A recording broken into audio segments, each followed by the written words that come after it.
வணக்கம். நியூஸ் 18 தமிழ்நாடு செய்திகளுக்காக நான் அம்ருதீப். நாட்டிலேயே அதிக ஊழல் நிறைந்த மாநிலமாக தமிழகம் திகழ்வதாக பாஜக தேசிய தலைவர் அமித்ஷா குற்றம் சாட்டியுள்ளார்.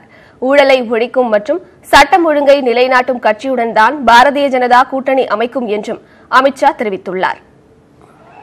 அடுத்த ஆண்டு நடைபெறவுள்ள நாடாளுமன்ற தேர்தலை எதிர்கொள்ள பாரதிய ஜனதா தயாராகி வருகிறது.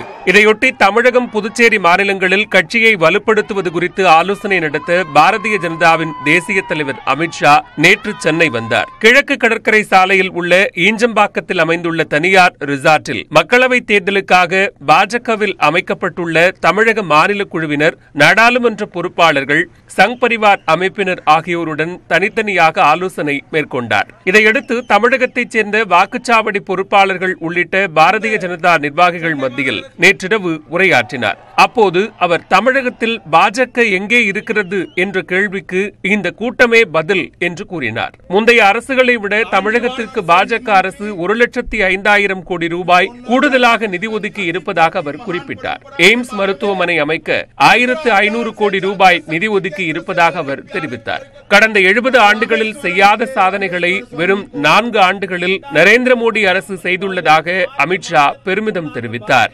यूपीए सरकार के समय 13th फाइनेंस कमीशन आया। 13th फाइनेंस कमीशन में तमिलनाडु के लिए 94,540 करोड़ रुपया दिया गया।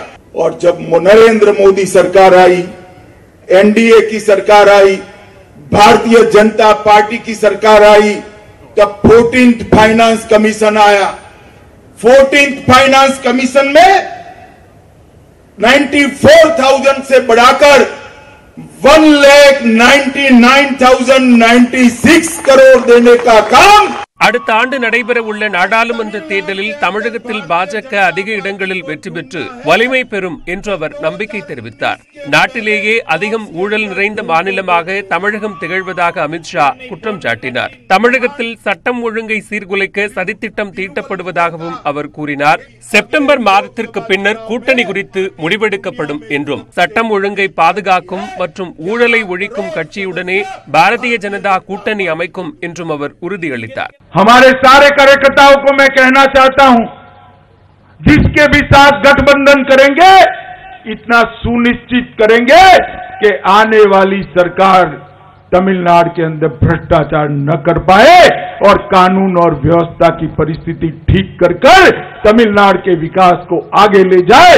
इस प्रकार से हमारा गठबंधन आने वाले दिनों में तमिलनाडु के अंदर सरकार बनाएगा.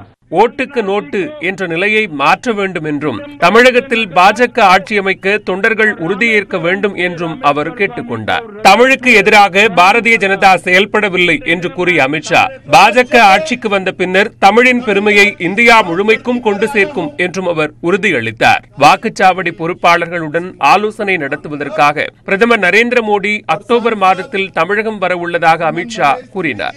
இந்த கூட்டத்தில் பாஜகவின் தமிழக மேலிட பொறுப்பாளர் முரளி ராவ், மத்திய இணையமைச்சர் பொன் ராதாகிருஷ்ணன், தேசிய செயலாளர் எச் ராஜா, தமிழக பாஜக தலைவர் தமிழிசை சவுந்தரராஜன் உள்ளிட்டோர் பங்கேற்றனர். இதனைத் தொடர்ந்து புதுச்சேரி மற்றும் அந்தமான் மாநில பாஜக நிர்வாகிகளுடன் தனித்தனியாக ஆலோசனை நடத்தினார். பின்னர் தனது நண்பரான வழக்கறிஞர் கிருஷ்ணமூர்த்தியை சந்தித்து பேசினார். இதையடுத்து நேற்றிரவே அமித்ஷா டெல்லி திரும்பினார்.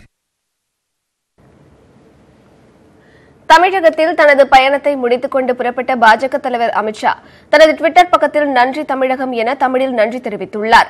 சென்னையில் நடைபெற்ற பாஜக பொதுக்கூட்ட புகைப்படங்களை டுவிட்டர் பக்கத்தில் பதிவிட்டுள்ள அமித்ஷா, தமிழகத்தில் பாஜகவின் வலிமை குறித்து கேள்வி எழுப்பியவர்களுக்காக சில புகைப்படங்கள் என குறிப்பிட்டுள்ளார். தமிழகத்தில் பாஜக வலுவான சக்தியாக எழும் என்றும் அமித்ஷா நம்பிக்கை தெரிவித்துள்ளார்.